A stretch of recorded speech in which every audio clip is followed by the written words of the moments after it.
오늘 말씀 제목은 변화의 시작입니다. 부제로가 있는데 위대한 프로포즈입니다. 말씀 제목은 변화의 시작, 부제는 위대한 프로포즈. 일반적으로 프로포즈는 남자들이 하나요, 여자가 하나요? 근데 요즘은 또 그런 것 같지도 않아요. 여자들이 하더라고요. 오늘 본문에서도 룻이 보아스에게 먼저 다가갑니다. 한 청년이 한 자매와 사귀기 시작했어요. 청년은 자매와 사귄 지 2달이 되었을 때 이 자매하고 결혼을 하고 싶어 했습니다. 그리고 2년이 지난 어느 날 자매가 청년에게 물었습니다. 우리 이렇게 계속 만나다가 어떻게 되는 거예요? 언제까지 이렇게 만나냐는 질문이죠. 좀 다분히 어떤 의도성이 보이지 않습니까? 이 질문에. 청년이 점잖게 말했습니다. 이러다가 우리는 결혼하는 겁니다. 자매가 눈을 동그랗게 뜨고 청년을 바라보았습니다. 청년은 자매가 프로포즈를 받아들인 거라고 생각했습니다. 그 자매가 바로 제 아내입니다. 우리는 이렇게 결혼에 이르게 되었어요. 여러분들도 나름의 그 결혼의 스토리가 있지요? 시인이며 철학자이고 또 그 화가인 칼릴 지브란 사람이 있는데, 칼릴 지브란, 이분은 이런 말을 했습니다. 결혼에 이르는 사람은 함께 태어난 사람이다. 그러다가 우연히 마주치는 순간 서로를 알아본다. 여러분, 인간의 입장에서는 남녀의 만남은 우연 같아요. 그러나 하나님 눈으로 볼 때, 하나님의 입장에서는 그게 필연이에요. 우리는 보통 만남을 이야기할 때, 남녀의 만남을 이야기할 때 보통 이런 말을 하잖아요. 내가 그때 마침 거기 가는 바람에 우연히 그녀를 만났다. 우연히 그 사람을 만났다. 그런데 하나님의 눈에는요, 두 남녀가 만나기로 되어 있는 거예요. 그게 필연이죠. 하나님 자녀 뒤에는 하나님이 계세요. 오늘 우리가 읽은 이 룻기 본문을 보면 먼저 룻이 보아스에게 다가가요. 이 일이 있기 전에 어떤 일이 있었나를 우리가 살펴보면은 1장에서 엘리멜렉의 아내 나오미란 여인이 소개되고 있습니다. 나오미는 이방 지역인 모압에서 남편 엘리멜렉이라고 하죠. 이 엘리멜렉과 두 아들이 있었는데 다 남편도 잃고 아들도 잃게 됩니다. 며느리 룻과 함께 고향 베들레헴으로 돌아옵니다. 그 삶이 얼마나 고통스러웠는지 자기 이름을 나오미, 무슨 뜻이죠? 기쁨, 단물, 이런 뜻이에요. 자기를 그렇게 부르지 말고 마라라고 부르라고 그래요. 마라. 쓴물, 고통. 그렇게 사람들에게 부르라고 이야기합니다. 1장 20절을 보면은 나를 나오미라 부르지 말고 나를 마라라 부르라. 이는 전능자가 나를 심히 괴롭게 하셨습니다. 하나님에 대한 그 쓴 마음을 그대로 드러내요. 이들의 삶이 불행했습니다. 2장에 넘어와서 모압 여인 룻은 시어머니를 봉양하기 위해서 밭에 나가서 이삭 줍기를 해요. 어느 날 이삭을 줍다가 우연히 죽은 그 시아버지 엘리멜렉의 친족인 그 지역의 부유한 보아스의 밭에 이르게 돼요. 보아스는 룻에게 호의를 베풉니다. 룻이 곡식 단 사이에서 이삭을 줍도록 그렇게 해주고 심지어 소년들에게 뭐라고까지 하냐면은 곡식 다발에서 이삭을 조금씩 흘려라. 룻이 주실 수 있도록 룻에 대한 관심을 표명한 것입니다. 집에 돌아와서 룻이 이야기를 자초지종을 시어머니 나오미에게 다 얘기해요. 나오미는 이 말을 예사롭게 듣지 않습니다. 2장 20절 보면은 후반부를 제가 읽어드리겠습니다. 나오미가 또 그에게 이르되 그 사람은 우리와 가까우니 우리 기업 물을 자 중에 하니라. 기업 물을 자라고 나오죠. 이게 뭐냐면은 히브리어로 고엘이라고 합니다. 고엘. 여기서 고엘 제도가 나온 거예요. 고엘은 무슨 뜻이냐면 누군가를 대신해서 값을 지불해 주는 사람. 이게 고엘이에요. 생계가 어렵잖아요. 살기가 힘든 그 어려운 사람들이 자신을 종으로 파는 그런 시대였어요. 그때 그 가까운 친척 중 한 사람이 그 종의 주인에게 몸값을 대신해 주고 친척인 종을 자유롭게 해주는 게 이 고엘 제도입니다. 또 친족의 어떤 형제가 아내를 남기고 죽게 되었어요. 그러면 제일 가까운 친척 중에서 미망인을 취해서 그녀의 신분을 회복시켜주는 제도입니다. 사회적인 약자에 대한 하나님의 배려를 만드는 거예요. 제도적으로. 나오미는 룻에게 호의를 베푼 이 보아스를 생각하면서 그가 혹시 고엘이 아닐까 생각합니다. 이제 때는 보리 이삭을 줄 수 있는 추수기가 끝나가고 있는데요. 지금 두 과부 생계가 막막하고 어떻게 살아갈지 힘든 이 두 과부가 이 룻과 나오미의 삶은 다시 절망 속 막막해질 수밖에 없는 거예요. 어느 날 시어머니 나오미가 룻에게 제안을 해요. 1절을 보면은 뭐라고 하죠? 뒤에 보면은 내 딸아 내가 너를 위하여 안식할 곳을 구하여 너를 복되게 하여 하지 않겠느냐. 무슨 말인가요? 이제 너 마땅한 사람 만나서 행복하게 네 인생 살아야지. 시어머니가 며느리의 그 미래를 계획하고 있는 거예요.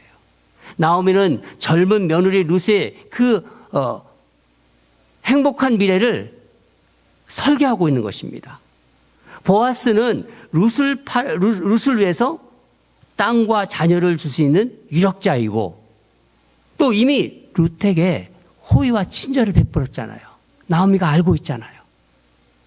보아스는 그 당시 기업을 물을 수 있는 친족이에요. 나오미는 꿈을 꾸는 거예요. 젊은 며느리, 앞길이 구말리 같은 이 며느리를 행복하게 해줘야겠다. 살아갈 미래를 설계해주고 있는 것입니다. 드디어 룻을 어떻게 하냐면 시집을 보내기로 마음을 먹고 아주 담대한 계획을 세워요. 2절을 보면은 내가 함께하던 시녀들을 둔 보아스는 우리 친족이 아니냐. 보라, 그가 오늘 밤에 타작마당에서 보리를 까부리라. 당시 이스라엘 지역은 더운 그 추수기에는 더웠기 때문에 산간 지역에서 추수기에는 이 더위를 피해가지고 이 밤에는 기온이 떨어집니다. 그래서 서늘한 이 밤에 곡식을 타작해요. 불을 켜놓고. 곡식을 탈곡하는 그 어느 날 밤, 그날을 디데이로 잡은 거예요. 무엇을 지금 하려고 하는 건가요? 3절과 4절을 보면은 그런즉 너는 목욕하고 기름을 바르고 의복을 입고 타작마다로 내려가서 그 사람이 먹고 마시기를 다하기까지는 그에게 보이지 말고 그가 누울 때 너는 그 눕는 곳을 알았다가 들어가서 그 발치에 이불을 들고 거기 누우라. 그가 너의 할 일을 내게 고하리라. 목욕하고 몸에 기름을 바르고 몸에 또 향수도 바르고 의복을 갈아입어라. 신랑을 위해서 신부가 이렇게 단장하는 것처럼 하라는 거예요. 밤에 타작하는 마당으로 내려가서 때를 기다려라. 여러분, 이 남자들만 있는 곳이에요. 남자들만 타작하는 곳인데 밤에 여인이 그런 곳에 가는 것은 대단히 위험한 일입니다. 그곳을 가라는 거예요. 보아스가 먹고 마시기를 다 할 때까지는 그 앞에 나타나지 말고 보아스가 이제 누울 때, 잘 때 어디 눕는가를 보고 부었다가 그 발치에 가서 이불을 들고 누우라는 얘기예요. 한번 상상해 보세요, 지금. 발치에 눕는다는 것은 무슨 뜻일까요? 자신을 배우자로 여겨달라는 행위예요. 여러분, 나오미가 룻을 재혼시키기 위해서 왜 이런 방법을 써야 했을까요? 다른 방법은 없었을까요? 룻은 모압 여인이에요. 이방 여인이에요. 이 이방 여인과 혼인을 이렇게 드러내놓고는 할 수 없는 거예요. 그렇기 때문입니다. 나오미의 개혁이 나름대로 굉장히 치밀해 보여요. 치밀해 보이지만은 엉성한 부분이 있어요. 왜냐하면 보아스가 어떤 행동을 할지에 대해서 아무런 대책이 없잖아요. 그렇잖아요. 근데 나오미가 뭐라고 하죠? 4절 마무리에서 그가 너의 할 일을 내게 고하리라. 어떻게 이런 확신을 할 수 있을까요? 나오미는 하나님께서 자신을 버렸다고 그런 마음을 품었던 나오미예요. 나오미는 보아스가 룻이 이삭을 죽을 때, 바사스 이삭을 죽을 때 베풀었던 호의, 친절을 이것을 하나님이 베푸신 은혜라고 생각했기 때문이에요. 하나님이 우리 가정을 위해서 일하신다. 우리를 위해서 일하신다. 하나님이 하실 일을 기대하고 있는 거예요. 나오미의 마음에 변화가 생긴 것입니다. 나오미는 암울한 현실에 주저앉지 않았어요. 이제는 꿈을 꾸며 이제 모험의 길로 들어가고 있는 거예요. 보아스가 베푼 호의를 생각하면서 자신과 며느리의 삶이 하나님의 은혜 안에 있다는 것을 알고 변화의 발을 내딛고 있는 것입니다. 여러분, 우리가 이 땅을 살아가면서도 앞이 꽉 막힐 때가 있어요. 앞도 막히고 뒤도 막히고 앞으로도 갈 수도 없고 뒤로도 갈 수 없고, 그게 여러 가지 문제가 있죠. 우리 삶에서 희망이 보이지 않을 때가 있잖아요. 제가 건강의 문제라든가 일부러 어떤 가정의 어떤 경제적인 문제라든가 자녀들의 문제라든가 구체적으로 얘기하지 않겠습니까? 여러분이 그런 필이 막힐 때가 있지 않습니까? 그럼 문제를 풀어나가야 되는데 문제의 방법이 알 수가 없을 때가 있어요. 그럴 때 여러분은 어떻게 하시나요? 이래도 안 되고 저래도 안 되고 마치 이렇게 그냥 딱 앞에 벽이 있는 것처럼 느꼈을 때 여러분은 어떻게 하시나요? 여러분, 우리가 그럴 때 잊지 말아야 될 게 있습니다. 내가 하나님의 자녀라는 거. 내가 하나님을 믿는 사람이라는 것을, 예수님이 내 안에 계시다는 것을 여러분 잊지 마시기 바랍니다. 그 예수님은 내가 무언가를 하기를 원하시는 것을 기다리고 계세요. 하나님 자녀들한테. 그래서 주저앉아 있지 않고 변화의 발을 내디딜 때 비로소 막혀있는 벽을 뛰어넘게 하시는 분, 그분이 바로 하나님이시구나. 그것을 경험하게 만듭니다. 그런데 나오미가 아무리 이런 대담한 계획과 치밀한 계획을 세웠다 하더라도 룻이 해줘야 되잖아요. 그잖아요? 룻이 어떻게 반응합니까? 5절을 보면은 어머니의 말씀대로 내가 다 행하리이다. 이 말씀 들을 때 무슨 생각나는 여자 없습니까? 내가 다 행하리이다. 마치 가브리엘 천사가 마리아에게 뭐라고 합니까? 내가 잉태하여 아들을 낳으리라 했을 때 마리아가 한 말 기억나시죠? 말씀대로 내게 이루어지이다. 룻도 그대로 순종합니다. 6절 뭐라고 합니까? 그가 타작마당에 내려가서 시어머니의 명령대로 다 하니라. 여러분 생각해 보세요. 보아스가 룻을 오해해가지고 이 여자가 왜 이래? 부정한 연이라고 이렇게 생각할 수 있는데도 그런 계획인데도 룻은 나오미의 시어머니 나오미의 제안을 단번에 받아들여요. 현실의 절망스러운 벽을 뛰어넘기 위한 나오미의 계획, 룻의 순종, 이것이 그들의 삶을 이제 변화의 과정으로 들어가게 합니다. 삶을 변화시켜요. 저희 부부는요, 가끔 이렇게 서로가 읽은 책에 대해서 이야기를 할 때가 있어요.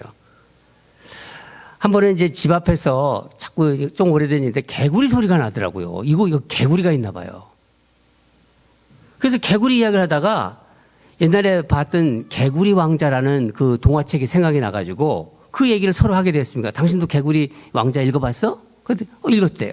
그래서 제가 근데 이게 제가 얘기를 하다 보니까 제가 읽은 개구리 왕자의 그 동화책의 내용과 아내가 읽은 내용이 좀 다르더라고요. 이게 어떻게 시작하냐면요, 이 동화는요, 예쁜 공주가 이제 금으로 만든 공을 가지고 놀아요. 막 놀다가 연못에 빠뜨려요. 근데 울고 있는 공주에게 막 공주가 우는 거예요. 막 울고 있는 공주에게 개구리가 탁 와가지고 자기와 연인이 되어준다면은 공을 찾아주겠다고 그래요. 개구리가 제안을 해요. 공주는 그 제안을 받아들이고 공을 이제 찾게 됩니다. 개구리가 공을 찾아오죠. 공을 딱 찾으니까 공주 마음이 변한 거예요. 그 개구리를 따돌리고 싶어 하는 거예요. 개구리가 쉽게 포기하지 않습니다. 공주가 막 침실까지 막 가니까 그 공주의 침실까지 개구리가 막 따라오는 거예요. 여기까지는 읽은 스토리가 나하고 똑같더라고요. 근데 제 기억으로는 여기서 공주는 약속대로 개구리에게 키스를 해요. 딱 제가 읽은 거는 키스합니다. 키스를 하는 순간 개구리가 이웃나라 왕자님으로 딱 변해요. 그게 제가 읽은 그 개구리 왕자예요. 그런데 아내가 읽은 동화책은 다르더라고요. 공주가 이 개구리가 막 쫓아오니까 이 개구리를 참지 못해가지고 개구리를 집어가지고 벽을 향해서 그냥 있는 힘을 던져버려요. 이거 애들이 읽는 책인데 이게 좀 그렇더라고요, 보니까. 아내가 이런 얘기를 했어요. 이 동화가 자기가 알고 있는 잔인한 그 동화 중에 하나래요. 그런데 이 놀라운 것은 개구리가 딱 벽에 부딪히는 순간 이웃 나라의 그 왕자로 변했다는 거예요. 벽에 부딪히면서 짱 하면서 이웃 나라 왕자로 딱 된 거예요. 아내는 이 처참하게 터져버린 개구리 대신 빛나는 그 황금 옷을 입은 왕자님이 그려져 있는 동화책으로 기억하고 있는 거예요. 그 책을. 아마 좀 더 자극적으로 만들려고 이 버전을 바꾼 것 같아요. 이거 좀 이렇게 이거 만드는 사람들이.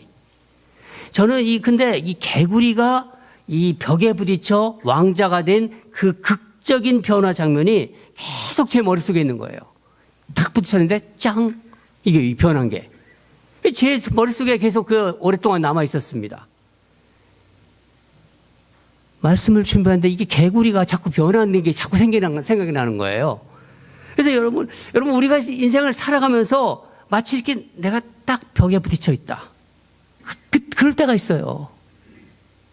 누군가가 내 인생을 이렇게 틀어쥐고 막 벽을 향해서 내동대치는 것 같은 그런 일을 당할 때가 있어요. 그런 느낌이 올 때가 있고 막 그럴 때 막 절망감이 들지요.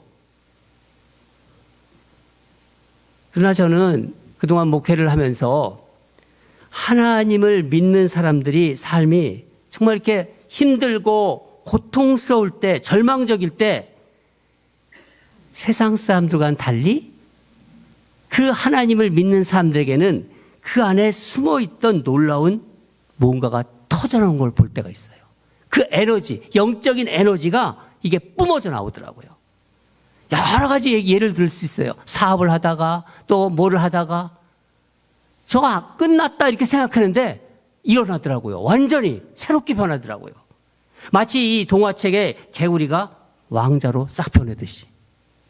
여러분 인생을 살아가면서 삶이 정말 힘들고 끝났다 암울할 때에도 우리에게는 그 절망의 벽을 뛰어넘을 길이 있다는 것을 잊지 마시기 바랍니다. 우리 하나님은 아무것도 없는 데서 새로운 것을 만드시는 분이에요. 그래서 무에서 유를 창조하시는 분이 하나님이십니다. 광야에 길을 여시고요. 광야에 길을 여세요. 사막에 강을 내세요. 하나님이세요. 이사야 43장 19절 보면은요. 보라, 내가 새 일을 행하리니 이제 나타날 것이라 너희가 그것을 알지 못하겠느냐. 반드시 내가 광야에 길을 사막에 강을 내리니. 막막하다고 주저앉아 버리면요. 미래는 열리지 않습니다. 여러분과 YBC 온누리 교회의 만남은 그냥 우연처럼 느껴져요. 내가 우연히 이 교회 왔어. 내가 타미 집사님 좀 알아서 왔어. 내가 여기 뭐 교회가 있다고 그러면서 한번 와봤어. 다 우연처럼 생각이 돼요. 그러나 주님의 눈에는 필연적인 만남이에요. 만남으로 계획해 놓으신 거예요. 우리 교회에 1년이 됐습니다. 지난 1년을 돌아보면요. 그냥 하나님의 은혜라는 것밖에 말할 수가 없어요. 어려운 일이 몇 차례 있었어요. 하다가 닫아버릴까? 그런 얘기들도 했었어요. 개척교회인 우리 교회는 앞으로 더 어렵고 힘든 일이 있을 거예요. 여러분 이 얘기 듣고 도망가지 마세요. 그러면 오늘 설교가 아무 의미가 없어요. 뛰어넘어야 할 벽이 우리 앞에 분명히 있습니다. 더 높은 벽이 있어요. 저는 이 YBC 온누리라는 개구리, 이 개구리가 왕자로 변하듯이 아름답게 변하는 꿈을 꾸고 있어요. 우리들이 신앙이 얼마나 아름답게 변할지, 우리 안에 있는 숨어있는 하나님의 그 형상이 얼마나 아름답게 드러날지 저는 계속 꿈을 꿉니다. 변화는요, 하나님의 약속을 믿고 꿈꾸는 자에게, 모험하는 자에게 다가옵니다. 룻이 보아스를 만나기 위해서 위험한 밤길을 지나서 타작 마당으로 내려가야 했던 거예요. 그 일을 통해서 누가 오셨나요? 그 일을 통해서 보아스와 룻은 다윗의 할머니, 할아버지가 돼요. 놀랍죠? 4장 17절 보면은 룻기 4장 10절 그의 이름은 오벳이라 하였는데 그는 다윗의 아버지인 이새의 아버지였더라. 다윗을 통하여 누가 오십니까? 예수 그리스도가 이 땅에 오셨어요. 기독교 미래학자인 그 레너드 스윗이라는 분이 교회를 4가지로 분류했어요. 여러분 교회를 한번 잘 생각해 보세요. 4가지. 교회는 시간이 가면서 변한대요. 여러분들 머릿속에 교회를 딱 떠올려 보세요. 여러분 우리 교회는 지금 이 온누리 교회는 이 약기마에 세워진 개척교회예요. 이제 막 돌진한 거야. 딱 그냥. 그러면 어떻게 합니까? 막 개척교회는요, 뜨거운 열정이 있어요. 찬양 보세요. 뭐 얼마나 막 열정이 대단하잖아요. 그냥. 말씀이 충만해요. 말씀이.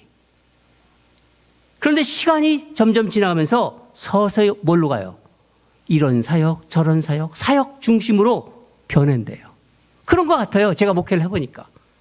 사역이 점점 많아지면서 교인들이 피곤해. 자꾸 그런 생각을 해요. 일 중심의 교회가 되어버리는 거예요. 교회 가면 일만 생각나는 거예요. 점점 사역이 많아지니까. 개척조교의 그 하나님이 주신 사명, 초심을 잃어버렸기 때문입니다. 그 다음 단계는 무슨 교회예요? 유지보수하는 메인터넌스 교회라고 합니다. 그렇게 변한대요. 그래요, 보니까. 그때는 교회의 부흥, 교회의 어떤 성장, 다 옛날 얘기예요. 왕년에 우리 교회는 이랬어. 그런 얘기만 해요. 그리고 어떤 때는 교인들끼리 서로 싸워요. 그리고 떠나요, 교회를. 여러분, 우리 주변에 일어난 일이잖아요. 교회를 떠나고 교회에 대해서 상처받고 교회는 그저 현재만 그저 유지하는데 급급해요. 그냥 사람들 유지하는데. 마지막 단계는 어떤 교회일까요? 저는 입에 올리고 싶지도 않은데 그 교회가 바로 박물관 교회예요. 유럽에 많이 텅텅 비어 있는 박물관 교회. 다 카페가 되고 술집이 되고 사람들이 관광 그런 교회예요. 우리 주변에 점점 생겨져요. 미국에서도 그런 일이 지금 일어나고 있어요. 저는 이 미래학자의 말이 틀렸다고 부정하고 싶어요. 마음 불정하고 싶은데 인정할 수밖에 없는 현실이에요. 여러분, 우리 교회는 이런 가운데 이제 돌이 지났어요. 1년이 됐습니다. 우리 교회는 리포엄드 처치예요. 리포엄드 처치. 리폼 정신, 이 개혁 정신은 세상은 하나님의 것이다. World is belong to God. 복음으로 세상을 변화시켜라. 하나님이 것인데, 세상이 하나님의 것인데 죄로 타락되었다. 복음만이 세상을 변화시킬 수 있다. 이게 리폼 정신이에요. 말씀만이 사람을 변화시킬 수 있다. 여러분, 세상은 또 교회를, 우리를 계속해서 변질시키려고 그래요. 변화가 아니라 변질시킨다는 겁니다. 이 처음 가졌던 하나님이 주셨던 마음, 사명적 교회로서의 사명, 그런 교회에서 그저 현실만 유지하려는 데는 급급한 교회로, 마치 나중에는 교회가 텅텅 비고 유럽의 그런 카페가 되어버린 교회들처럼, 박물관처럼 변질시키는 것이 바로 사단 마귀의 작전이고 그렇습니다. 세상의 그런 노림수라는 거예요. 다 거기에 넘어가는 거예요. 아무리 교회가 커더라도. 사랑하는 여러분, 우리가 공동체에 고백을 했듯이 말씀을 사모하며 말씀을 갈망하는 사람들이에요. 말씀을 사모하며 정말 참 예배를, 진정한 예배를 갈망하는 교회입니다. 예수님을 닮아가는 사람이에요. 점점 신앙생활 할수록 예수님의 냄새가 나는 사람들입니다. 이 땅에서 하나님 나라를 경험하며 영원한 천국을 소망하는 사람들입니다. 그러면요, 세상이 감히 우리를 변질시키지 못해요. 그 변화가 본격적으로 시작된 것입니다. 믿으십니까? 주님 오실 때까지 그런 YBC 온누리교회를 우리 다 같이 만들어 갑시다. 다 같이 기도하겠습니다. 하나님 아버지, 감사합니다. 오늘 이곳에 교회를 설립한 지 1년이 되는 날, 주님께서 주시는 말씀을, 이 룻기를 통해서 주시는 말씀을 전했습니다. 하나님 아버지, 시간이 갈수록, 세월이 갈수록 주님께서 주신 이 마음 변하지 않고 변질되지 않고 끝까지 주님의 길로 걸어가는 그런 아름다운 교회, 나를 변화시키고 주변을 변화시키고 세상을 변화시키는